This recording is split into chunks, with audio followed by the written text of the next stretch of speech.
Hi friends, welcome to Sri Sai IT Hub. In this video of Core Java Programming, we are going to discuss the following topic: ArrayList class with class objects. So class objects means collection of student class objects, collection of employee class objects in Java Collections Framework. So first of all, what are collections framework in Java? So collections means collection of objects or group of objects as a single unit or single object in a Java program. What is framework? So framework means library to work with Java collections. And this library is available for us in the form of java.util package. So in collections framework, we have collection interface as the top level base class or base interface. Now under this collection interface, we have four popular different collection interface to store the data in different formats. For example, list interface collection, set interface collection, queue interface collection, map interface collection. So these are the four popular collections under collection interface in collection framework. So why we have to use collection framework? What are the advantages of collections framework in storing collection of objects? So basically in Java program, we store data in the form of primitive data type variables, array variables, objects, array of objects. In all these cases, we have some limitations. For example, in primitive data types, we have a fixed size and we have to store only that particular type of data. In arrays, we have to store only same type of data and size is also fixed. In objects, we can store different types of data, but if you want to perform any operation, addition, deletion, display, search, sort, each and every code we have to write it manually. And similarly for array of objects. So to overcome all these problems, we have collections frameworks introduced in Java, and this provides us many advantages. First one, size of any collection is dynamic. We can add or we can delete any number of objects. In collections, we can store homogeneous or heterogeneous collection of objects, same type of data or different type of data. And in collections, we have predefined methods using which we can perform different operation without writing any coding or logic. For example, addition, deletion, displaying, sorting, searching. For all these, we have predefined methods. And next, in collections, we can store any type of data as object format only. So if we store integer data, character data, boolean data, or floating data, everything is stored in the form of objects only. So some important points. So collections are only for objects but not for primitive data types. So collections is nothing but only collection of objects. In collections, everything is stored in the form of objects. So now coming to ArrayList class to store collection of different objects of class data type. So for example, collection of students object, collection of employee object. So how to do this? But before that, ArrayList class is available in java.util package, and ArrayList class is inherited from list interface.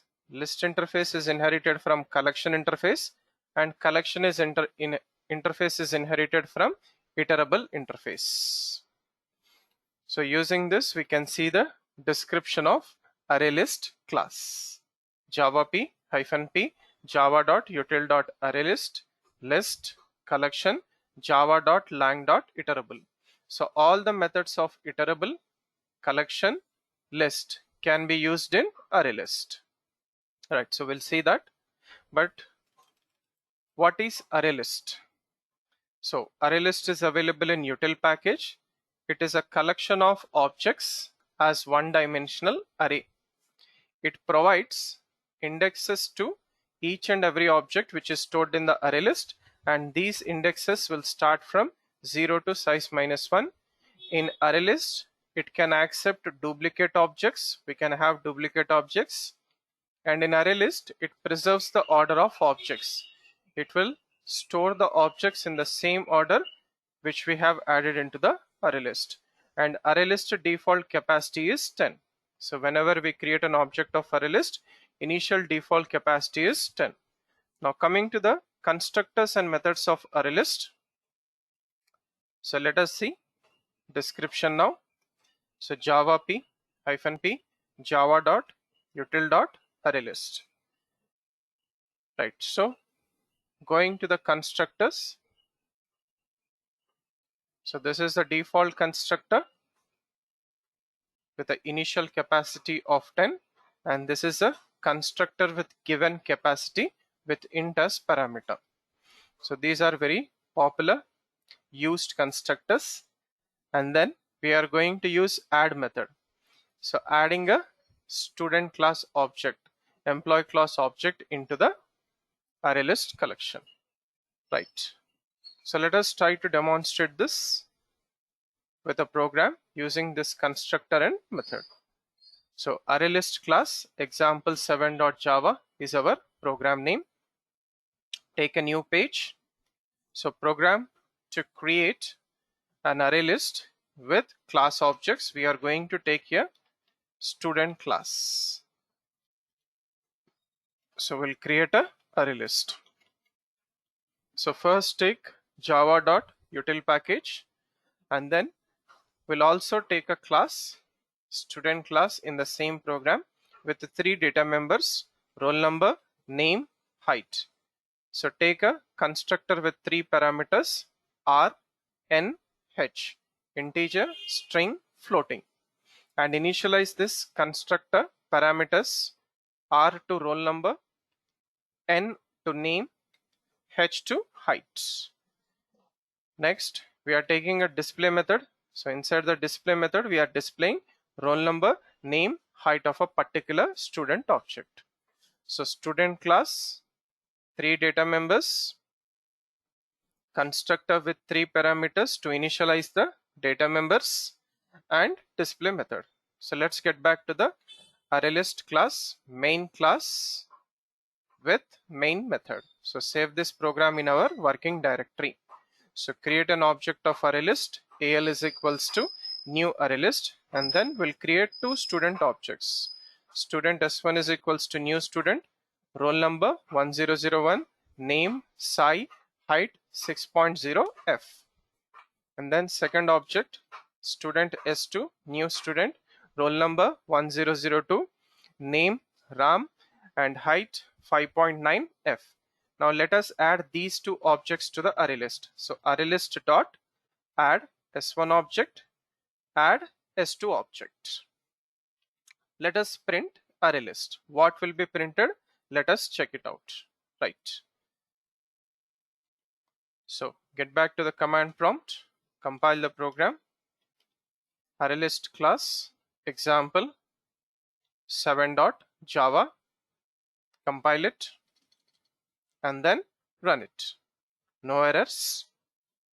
Right, so here it is printing student s1 object reference code or hash code, student s2 reference code or hash code, but we want to display the data. So how to do that? So we'll use get method to access the student object from array list.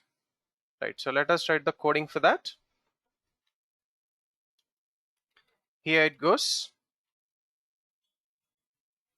So array list dot get of 0. So 0 means first index object, which is s1. So we'll get that object in object class format, downcasting that into student class format, and then storing that object in a reference variable s11 of type student. Similarly, ArrayList dot get of 1 will get the second object reference, downcast that into student class type, and then store the reference in s22 and then print ArrayList. Right, okay, we'll print here.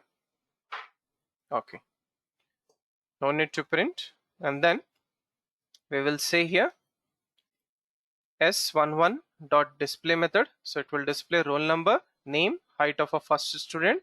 S22 dot display roll number, name, height of a second student.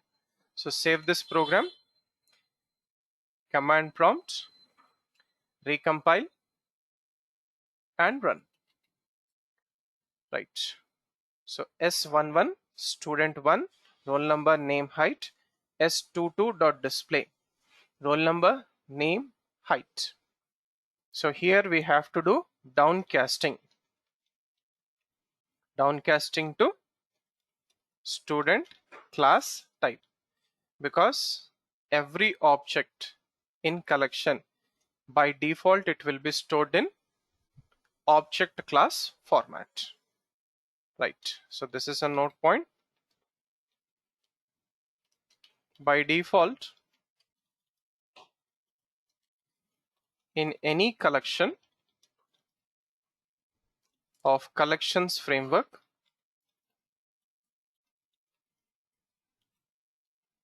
objects, okay,